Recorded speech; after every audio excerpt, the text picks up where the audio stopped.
So you might be in a position where for some reason you are getting this payment not completed a little pop-up on your iPhone.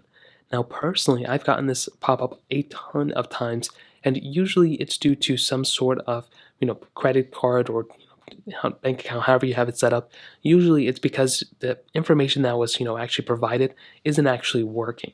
So the first thing you want to do is that if you're actually using Touch ID or security code or Face ID to actually go ahead and submit this payment, you want to make sure that is not the issue, that you're actually inputting the right fingerprint sensor for Touch ID, or you're using the right face, or whatever the case is.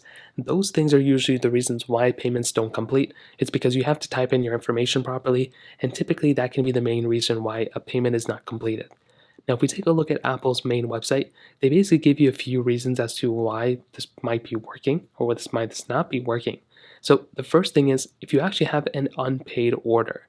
So if you've ordered anything from Apple and essentially you still haven't paid for it, you will not be able to purchase anything, I think, from your iPhone or new apps or anything like that if you haven't paid for those previous applications or previous orders. So make sure that is not the case.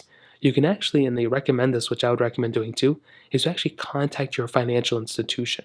So an example of this is, let's say you're actually purchasing this application, right? And let's say I'm using a credit card from, who cares, right? Chase. Let's say I'm using a Chase credit card.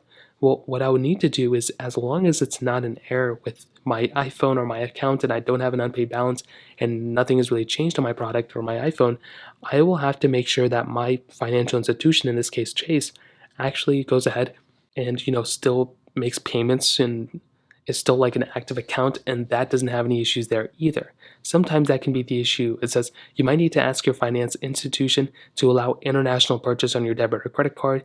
If you want to know why debit, credit card, or other payment method was declined, speak with your financial institution. Apple doesn't have information about why the payment method was declined.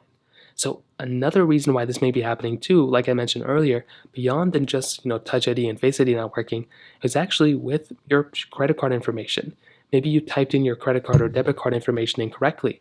So in order to actually go ahead and pretty much fix this for the most part, you will have to go through and essentially go into your Apple ID settings up here, and you will have to go ahead and get into payment and method and make sure all your credit card and debit card information looks fine. If that looks fine, then you're probably good to go. But if you mistyped a number or something, then typically that will be the reason why it's not working. So you can also try updating your phone too, but those are the main ways to fix it. If you have any other thoughts or questions, let me know in the comment section below. Hit the like button, that would mean so much, but definitely hit that subscribe button. More importantly than everything else, I love every single one of you guys. Hopefully I'll catch you guys in the next video. Peace out.